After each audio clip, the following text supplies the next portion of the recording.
नवविवाहिता के साथ दहेज लोभियों के द्वारा लगातार मारपीट कर मायके से दहेज लाने का दबाव बना रहे थे, जिसकी शिकायत नवविवाहिता ने थाने पर दर्ज कराई है। पुलिस ने पति सहित घर के अन्य सदस्यों के विरुद्ध मामला दर्ज करते हुए जांच पर जुटी हुई है। कोतमा थाना अंतर्गत शिवानी केसरवानी ने अपने पति के खिलाफ दहेज की मांग करने एवं मारपीट कर जान से मारने की धमकी देने का आरोप लगाया है। फिलहाल पुलिस ने मामला दर्ज कर जांच शुरू कर दी है। पुलिस ने बताया कि शिवानी केसरवानी ने पति शुभम केसरवानी, सास निशा केसरवानी एवं जेठ लकी केसरवानी, ससुर बलराम केसरवानी पर दहेज के लिए प्रताड़ना का आरोप लगाया है। पीड़िता ने अपनी शिकायत में बताया कि विवाह 5 फरवरी 2022 को अनावेदक शुभम केसरवानी के साथ हिंदू रीति रिवाज के अनुसार संपन्न हुआ था। शादी के बाद 8 से 10 दिन तक अच्छे से रखा। उसके बाद बोला कि शादी के समय पर दहेज नहीं मिला है, तुम दहेज में पैसा तथा सामान लेकर आओ, तभी तुम्हें इस घर में रखेंगे, नहीं तो इसी तरह से तुम्हें प्रताड़ित करते रहेंगे। फिर भी मैं सहन करते रही। पीड़िता ने बताया कि मुझे लगा कि सब कुछ सुधर जाएंगे, लेकिन कोई सुधरने वाला नहीं था। पति मेरे ऊपर शक करता था। सास, जेठ एवं पति मारपीट करके कमरे में भूखा प्यासा बंद कर देते थे। छोटी छोटी सी बातों को लेकर मारपीट करते थे। खाना पीना में भी परेशान करते थे।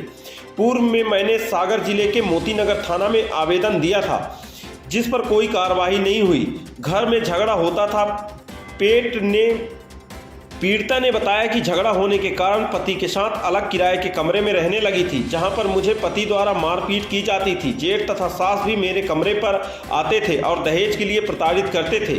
दोनों बोलते थे कि मायके से दहेज बुलवाओ, तभी तुम यहाँ रह सकती हो, नहीं तो इसी प्रकार से प्रताड़ित करते रहेंगे और जान से मारने की धमकी देते थे।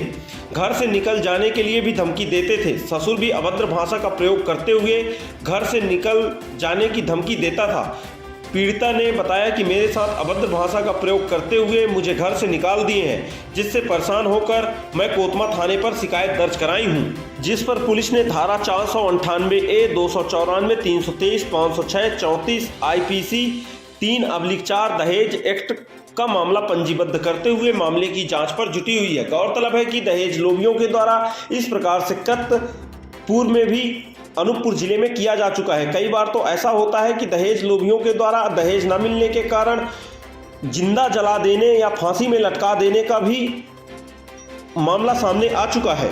हालांकि समाज सेवियों के द्वारा कोतमा में लगातार प्रत्येक सप्ताह के शनिवार को महिला परामर्श केंद्र रखा जाता है। इस परामर्श केंद्र में घरेलू झगड़े निपटाए जाते हैं। हालांकि महिला परामर्श केंद्र समय समय पर समाज को यह सूचित करते रहता है कि कहीं भी अगर झगड़ा होने का, विवाद होने का मुख्य कारण होता है तो घर के जिम्मेदार नागरिक उस बात को अनदेखा करते हैं। इसलिए इस प्रकार से झगड़ा की नौबत आती है।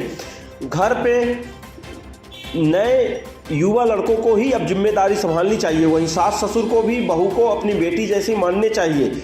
अगर इस प्रकार से लोग रखेंगे तो निश्चित ही इस प्रकार की घटना नहीं घटेगी। वहीं दहेज के बारे में तो लोगों को भूल ही जाना चाहिए। दहेज मांगना व लेना दोनों अपराध की श्रेणी पर आता है, पर अभी भी कुछ दहेज लोभी ऐसे होते हैं जो दहेज न मिलने के कारण बहुओं से मारपीट या फिर उन्हें फांसी में लटका देना या तो जिंदा जला देना की घटनाएं तक घटित कर देते हैं। हालांकि पुलिस ऐसे आरोपियों को गिरफ्तार कर न्यायालय में पेश कर जेल भेजने की कार्रवाई करती है। हालांकि पुलिस कह रही है कि जल्द ही इस मामले पर जांच करते हुए आरोपियों को गिरफ्तार कर सलाखों के पीछे भेजने की कार्रवाई की जाएगी। हालांकि समाज के लिए ये बदनुमा दाव है।